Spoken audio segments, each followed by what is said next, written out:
wabarakatuh.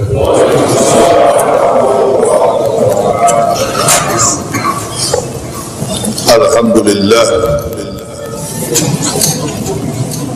alhamdulillahillazi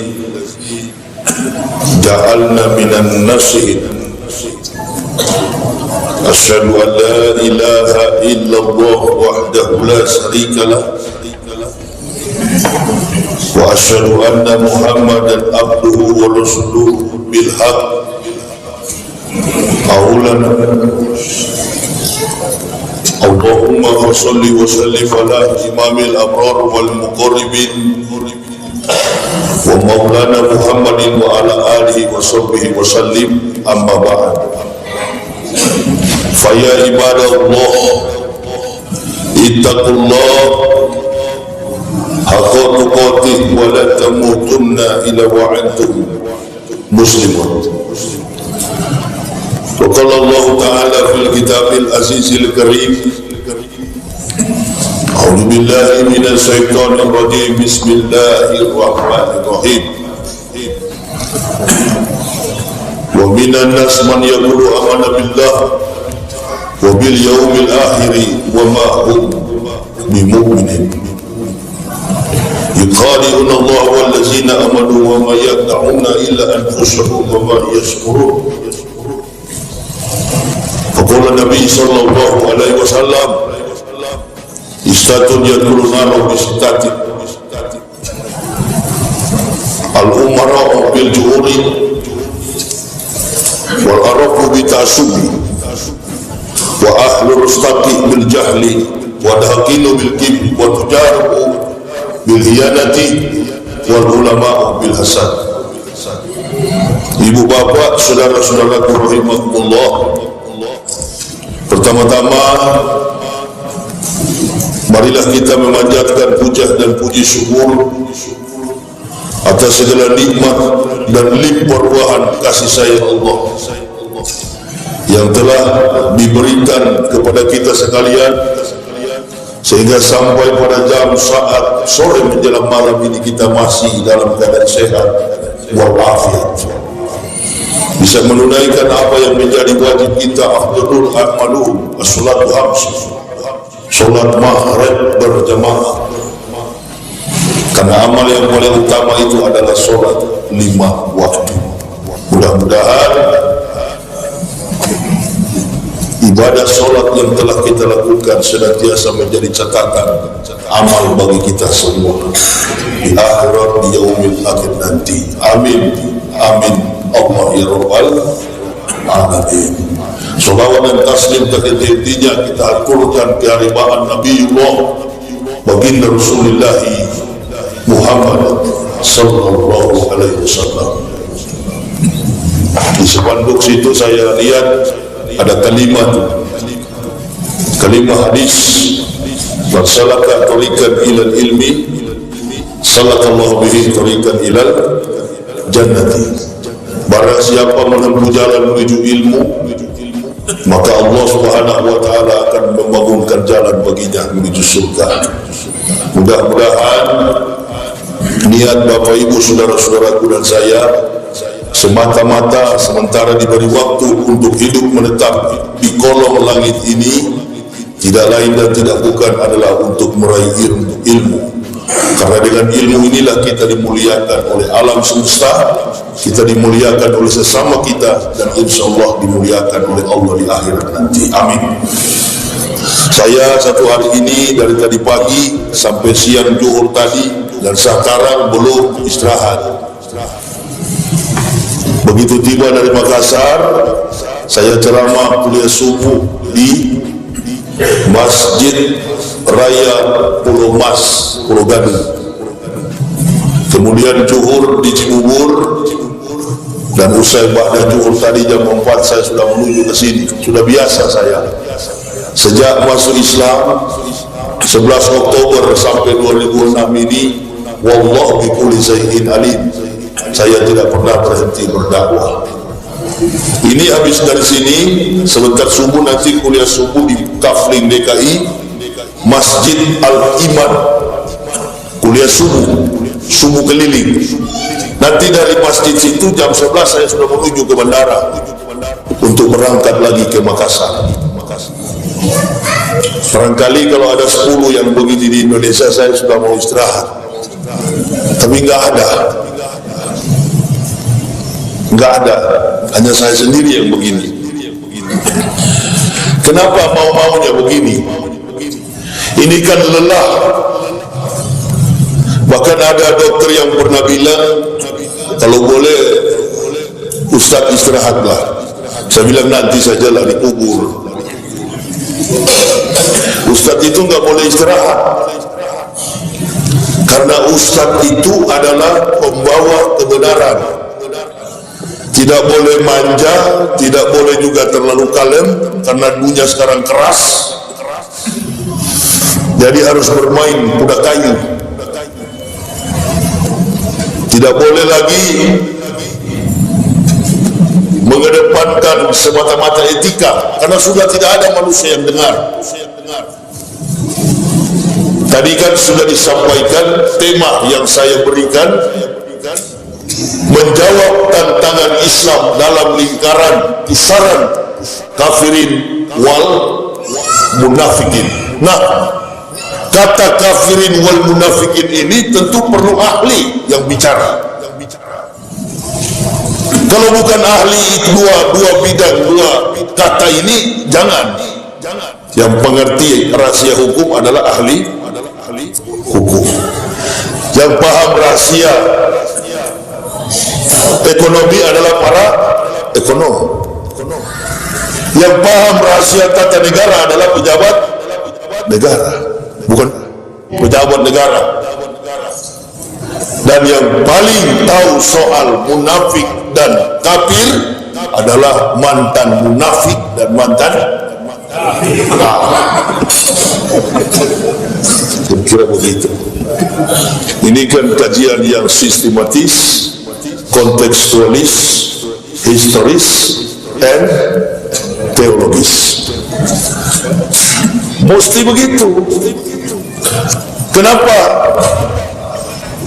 Nabi SAW tadi sudah jelas, ada 6 golongan yang akan bakal masuk neraka karena 6 perkara. Ittaqun yadkhulun nar bisitatan. Yang pertama, al-umara bil ju'uri, penguasa, pemerintah, umara yang sewenang-wenang.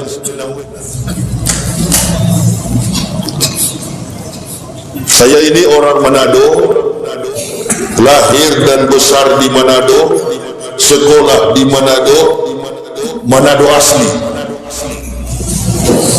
nggak ada campuran. Nenek moyang, opa, oma saya asli Manado, sekarang sudah di neraka karena kafir, sudah mati. Orang kafir, orang Kristen kemana? Hah? Siapa yang bilang orang Kristen masuk surga? Orang munafik. Orang Kristen, orang Hindu, orang Buddha di luar Islam, neraka jahanam. Tadi kan imam sudah singgung, bagus sekali. Wa kulla insanin alzamnahu ta'iraw fi unuqih wa nukhriju lahu yawmal qiyamati kitaban yalqahu mansuran iqra kitabakafa binafsikal yawma alaika hasiban. Wa kulla insanin, bukan wa kulla kafirin, bukan wa kulla muslimin, mukmin, bukan. Wa kulla insanin, dan tiap-tiap manusia, kata Allah, kami kalungkan amal perbuatannya sebagaimana kalung melingkar pada lehernya. Wa kulla insanin alzamnahu ta'ira fi unuq wa nukhrijul lahu, kalung pada lehernya sebagaimana kalung pada lehernya, dan di hari kiamat kitab yalqahu masyhur, kami bukakan kitab kehidupan di hadapannya. Inilah perbedaan Islam dan Kristen. Iqra kitabaka binafsikal yauma alaika hasiban, bacalah kitabmu, cukup dirimu sendiri yang menjadi penghisab atas perbuatan. Nah, ini berarti pengertian ayat ini adalah Di dalam agama Islam ini tidak ada juru selamat. Cari selamat masing-masing, sedangkan selamat belum tentu. Makanya Saifuddin Ibrahim itu yang murtad dari Islam bilang begini, Yusuf Roni, ini kan orang-orang yang pembohong semua, mengaku mantan kiai, mantan ustadz, mantan aktivis. Kalau mantan begitu harus ada bukti seperti ini nih, begini. Mantan apa tadi Pak Haji baca? Mantan apa? Mantan rektor. Kalau rektor berarti ada mahasiswanya. Nih, ribuan kafir saya pendetakan. Begini supaya otentik, asli. Jas sekarang ini ya paling 400.000. Baju koko ini 35.000. Topi ini awing di pasar Tanah Abang 150.000 Pak Haji. Sorban ini 35.000 sejak saya masuk Islam sampai sekarang saya pakai terus. Murah. Artinya kalau dulu saya pendeta dari bawah sampai atas all England. Oh iya, sampai masuk peti mayat pendeta pakai sepatu, pakai jas, pakai dasi, kupu-kupu, bergelimpangan dengan kemewahan duniawi. Lalu kenapa saya ada di masjid? Kan itu yang jemaah mau dengar itu dulu, baru tahu bahwa saya posisinya ada dalam lingkaran kafirin atau munafikin, begitu. Karena kalau bukan ahli yang menjelaskan susah. Kalau soal amal, soal sholat, soal umrah, soal ibadah haji, soal hadis, soal Quran, tafsir, mufassirin, itu nanti bukan bidang saya. Tapi kalau soal kafir, serahkan ke sini. Nanti saya operasi. Ya. Kira-kira apa yang saya cari Pak Imam? May yahdillahu fahuwal muhtadin wa may yudlil faulaika humul khasirun. Itu Saifuddin Ibrahim kan orang Lombok bilang begini, saya masuk Kristen karena surganya di Islam itu insya Allah. Itu tuh modal itu tuh kalau yang murtad, karena bukan orang akademik, bukan orang yang terpelajar, dari background yang tidak jelas, pendidikannya, attitude-nya, kemudian kompetensinya, kapabilitasnya, reputasinya, track recordnya, background tidak jelas. Nah makanya kalau mereka murtad dari Islam, selalu argumen mereka karena surga di Islam Allah. Katanya mudah-mudahan, ya memang begitulah orang rendah hati. Coba buka dalam Bible terjemahan Bodeh, terjemahan lama, perjanjian baru, perjanjian lama, buka baik-baik. Tidak ada istilah pasti. Yang ada dalam Bible, Injil yang asli adalah insya Allah. Menetapkan sebuah aturan dalam konteks sola scriptura, atau tulisan Alkitab, atau bibliologi, atau teologis dalam konteks eklesiologi. Nah, bicara tentang karya-karya yang termaktub di dalam pembentukan gereja, eklesiologi. Makanya saya kaget lihat Murtadin dan Mu'alaf debat. Satu bukan ahli Islam, satu bukan ahli kafir. Akhirnya yang ada lakum dinukum waliyadin. Coba panggil orang Kristen yang paling jago di dunia ini, profesor sekalipun, tanya satu pertanyaan: apakah Tuhan pernah mati? Pasti orang Kristen akan menjawab, Tuhan tidak pernah mati. Bukan cuma orang Kristen, semua orang di dunia. Kalau ditanya apakah Tuhan pernah mati, pasti jawabannya tidak pernah. Tidak pernah mati, never die. Nah sekarang tanya sama orang Kristen, apakah Yesus Tuhan kamu? Orang Kristen selalu menjawab 1000%, Dia adalah Tuhan kami. Ini pertanyaan pernah saya Islamkan ayah kandung saya, bapak saya. Ente percaya Tuhan pernah mati? Gila kamu. Makanya kamu masuk Islam karena sudah gigi, sudah sinting, banyak belajar filsafat, sudah miring kamu ya. Saya biar kalau orang miring yang bilang kita miring, jangan marah, nanti jadi miring. Kalau kafir yang bilang kita orang Islam gila, nggak usah marah, karena yang mengatakan kita gila adalah orang-orang gila, nanti jadi gila. Jadi saya tanya sama ayah saya, kamu percaya bahwa Tuhan tidak mati? Oh saya percaya Tuhan tidak pernah mati. Nah sekarang saya mau tanya bapak, apakah bapak percaya tuh Yesus itu adalah Tuhan?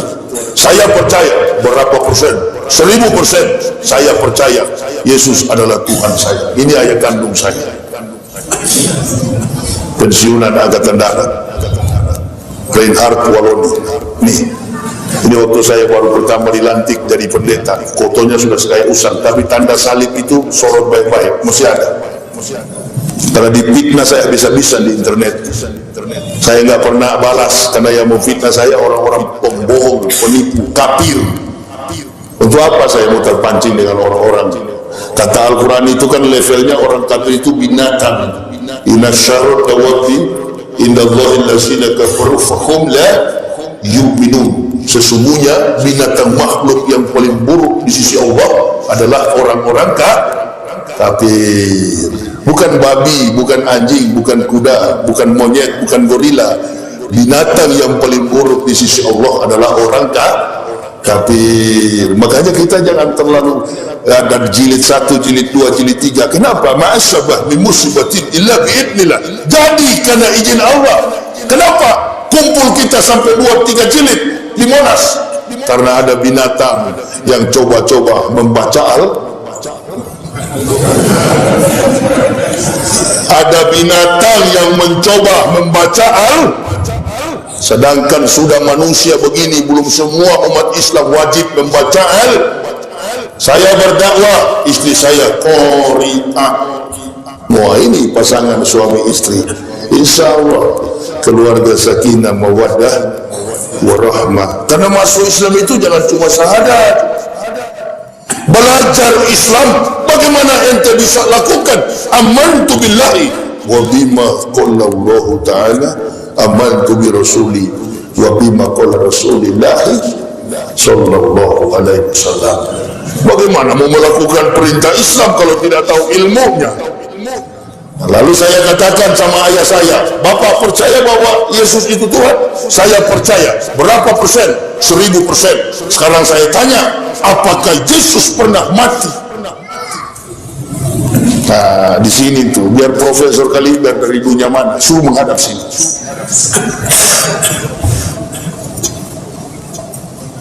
Apakah Yesus pernah mati? Oh, dia kan mati karena menebus dosa manusia. Saya tidak tanya sebab dia mati. Yang saya tanya, apakah Yesus pernah mati? Malu-malu bapak saya ngangguk kepala. Saya bingung pertanyaan kamu. Saya tidak bikin bingung, bapak yang bingung sendiri. Ngapain mau debat-debat?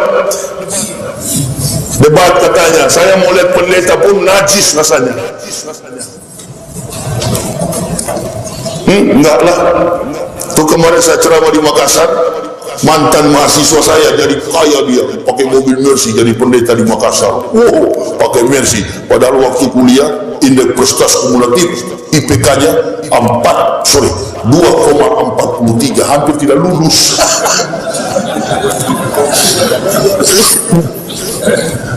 Orang kalau pintar kan pasti masuk Islam ujung-ujungnya. Amin ya Rabbal. Kalau goblok itu di sana, di sana. Makanya saya kalau Islamkan orang, saya tanya dulu pendidikan formal apa. Jangan usah masuk Islam kalau goblok. Di dalam sudah banyak bahlul, ente tambah lagi. Makanya saya komplain kalau ada yang bilang snob for groans itu masuk Islam. Enggak, dia bukan masuk Islam, dia peneliti agama bersama dengan William Campbell yang berdebat dengan Zakir Naik. Sama, mereka peneliti, bukan yang masuk Islam. Sekali lagi ibu bapak, Allah membedakan antara orang kafir yang pintar dengan yang bodoh. Kafir yang bodoh diletakkan Allah dalam Al-Baqarah ayat 6.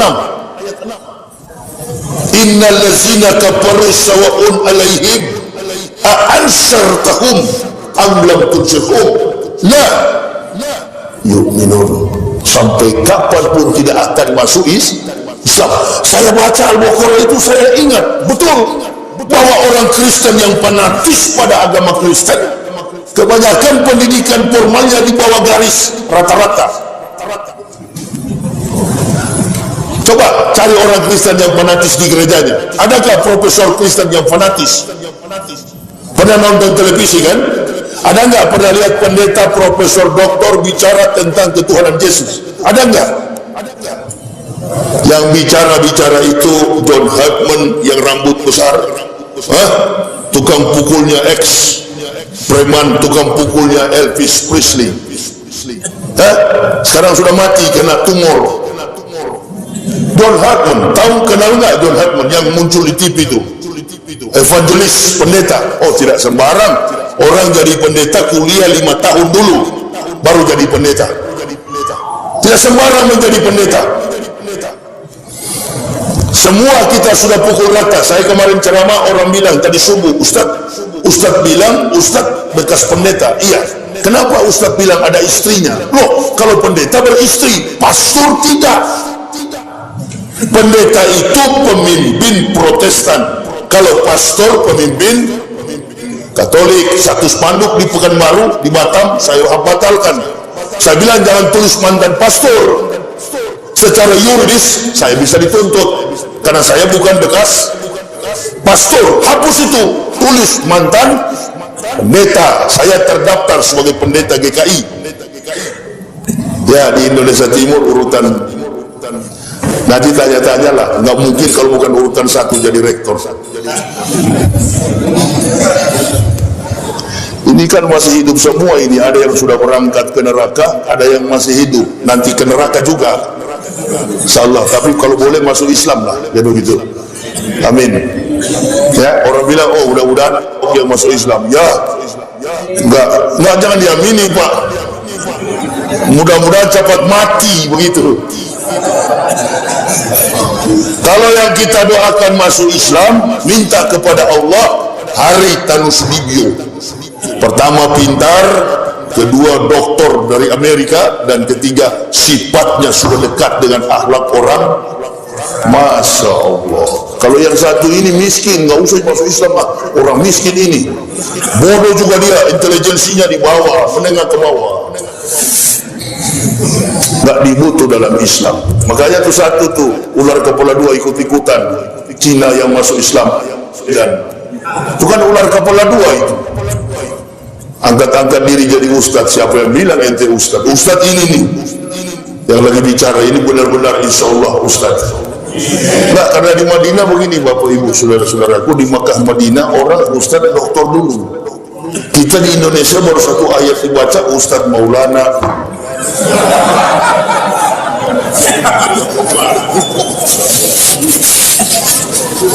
Ustadz Guntur Bumi, asal sorban sudah melintang sampai 20 di kapal. Iya Pak, langsung dipanggil Ustadz. Guntur Bumi pensiun, muncul Ustadz baru, Gatot Berajo Musti. Gatot Berajo Musti pensiun, artinya di penjara, muncul lagi Kanjeng Dimas Taat Setan. Wa ahlur rustaki bil jahli, orang kampung karena kebodohan. Padahal kita ini Islam bukan main kritisnya Nabi SAW itu. Menyambut siapa anda, kendati iblis yang datang, Rasul tanya, siapa kamu? Saya iblis. Nggak sempat menyangkal tuh iblis. Nah artinya kita juga harus kritis. Setiap yang datang kepada kita kritisi. Lalu saya tanya kepada ayah saya, Bapak percaya Yesus Tuhan? Saya percaya. Nah sekarang saya tanya, Yesus pernah mati enggak? Dia pernah mati di kayu salib demi menebus dosa-dosa manusia. Buset. Ente percaya itu? Percaya. Kamu kan pensiunan tentara, kumpul gajimu, pergi ke kemuncak Golgota. Golgota itu dalam bahasa Ibrani artinya bukit tengkorak. Cari tahu di mana Al-Masih disalib. Tapi kalau mengatakan Al-Masih di sana, orang Yahudi tidak kenal. Namanya di sana adalah Yeshua Hamasya. Apakah betul Yeshua Hamasya tersalib di kayu salib? Pergi ke Golgota sana, cari. Hah? Bahkan katanya waktu Yesus tersalib, tanah terbelah dua, orang mati bangkit. Nah, saya waktu kuliah di sana, saya tanya sama Profesor Willy Loloang, Prof, orang-orang mati yang bangkit dari kubur pada waktu Yesus disalib, itu kemana? Mudik pulang kampung atau bobok lagi di kubur? Ini omong kosong Kristen ini memang betul-betul. Kok masih ada juga yang percaya? Sampai murtad dari Islam tuh Saifuddin Ibrahim itu. Oh saya biar mati lapar lah, makan pecel lele dan rumah apa masakan Padang Minang Saio, yang penting agama Islam. Masakan Padang Muhammadiyah, masakan pecel lele NU. Loh memang semua itu yang halal. Suka sekali saya kalau pecel lele pakai sambal terasi, wah sampai 5 ekor saya makan. Begitu mau bayar Mas bilang nggak usah, Ustadz Yahya kan yang mantan kafir. Iya, gratis. Masya Allah. Di mana-mana Pak Haji. Allahu Akbar. Enak sekali kalau jadi Ustadz, di mana-mana gratis ya. Masya Allah. Masya Allah. Dan Jati Asih tadi mau isi bensin, Allahu Akbar. Foto-foto, selfie-selfian. Saya mampir sholat asar wudhu di situ, tiba-tiba datang mendekat yang punya pompa bensin, Haji Jali. Mau kemana Cat? Mau ke sebelah Pak Haji. Tapi mau isi bensin dulu, udah ke bawah nih. Udah gratis lah. Oh enak sekali jadi Ustadz. Waktu di pendeta bayar terus. Makanya ada anak muda bilang, Ustadz boleh tanya? Boleh. Mudah-mudahan Pak Ustadz tetap istiqomah, jangan murtad lagi ya. Wah, coba ulangi deh, kurang dengar saya. Mudah-mudahan Pak Ustadz Yahya tetap istiqomah. Nggak, ulangi lagi, kurang dengar saya. Justru yang saya khawatir ente. Ini orang sudah tinggalkan gaji, sudah tinggalkan jabatan, sudah tinggalkan keluarga, dan saya tidak sendiri. Bu, itu istri saya sana di belakang tuh. Namanya dulu Luciana, berubah menjadi Mutmainah. Dia tidak mau masuk Islam. Bilangnya sama saya, kalau masuk Islam nanti makan apa Pak? Dasar tuh ibu-ibu otaknya uang. Dia sudah tahu kalau dipendetakan, Masya Allah gajinya dari Jerman, gaji saya. Sinode gaji saya, beberapa kompetensi, spesialisasi mata kuliah yang saya ajarkan dibayar hitung per jam. Dikit-dikit berangkat ke Eropa, mana pernah, nggak pernah saya pakai sandal, biar dalam rumah, sepatu. Dasar kafir kau. Break, saya minum dulu ya.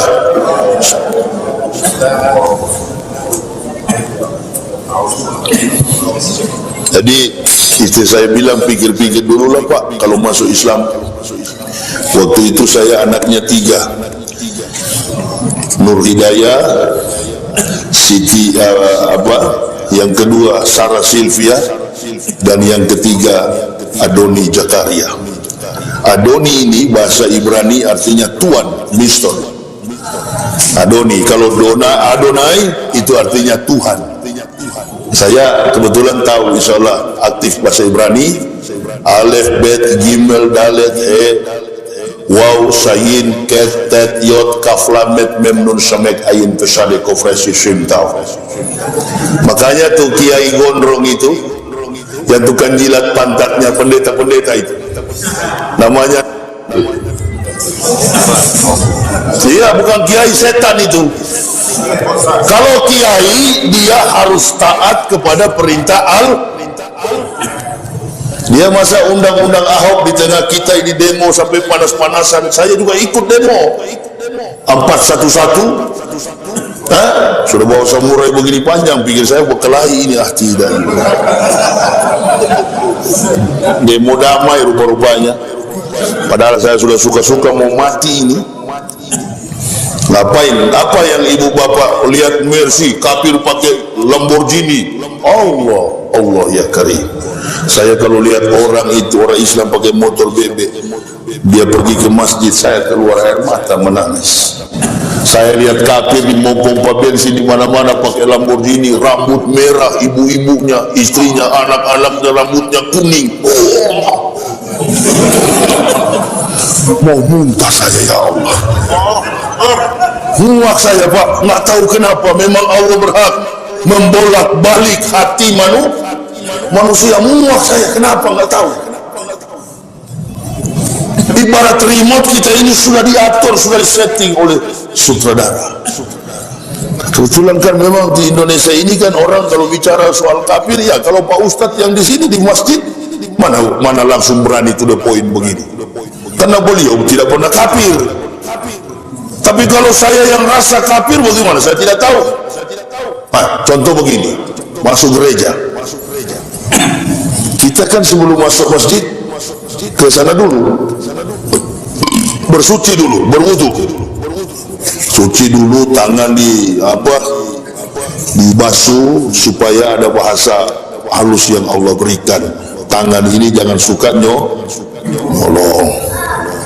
Kalau memang bahasa Islam ini lembut sekali. Nah, baru kita masuk masjid. Setelah sampai di dalam masjid, tidak mau tahu yang di sebelah kiri kanan muka belakang. Your self realization, your God realization.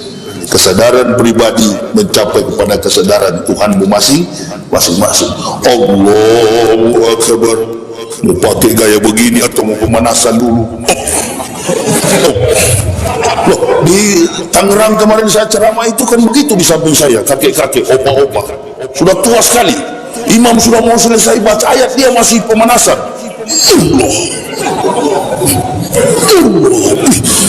Sampai dia miring begini. Allahu Akbar. Ini kalau sholat tarawih 23 rakaat bisa encok model begini. Karena saya Islamnya Islam standar, jadi saya agak kaget. Allahu Akbar.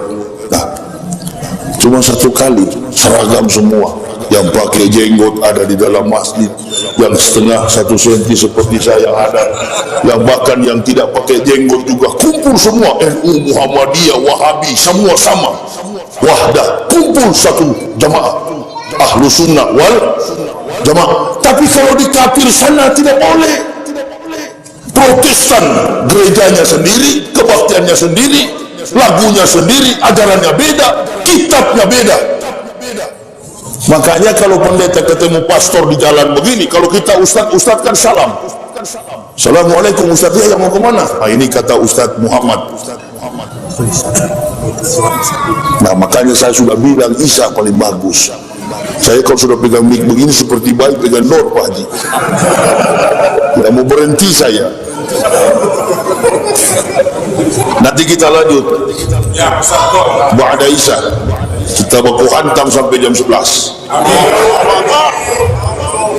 Tapi honor harus tambah. Kita lanjut nanti Ba'da Isa. Sesuai permintaan jemaah saya hajar sampai puas. Apalagi soal sistem bagus begini. Assalamualaikum warahmatullahi wabarakatuh.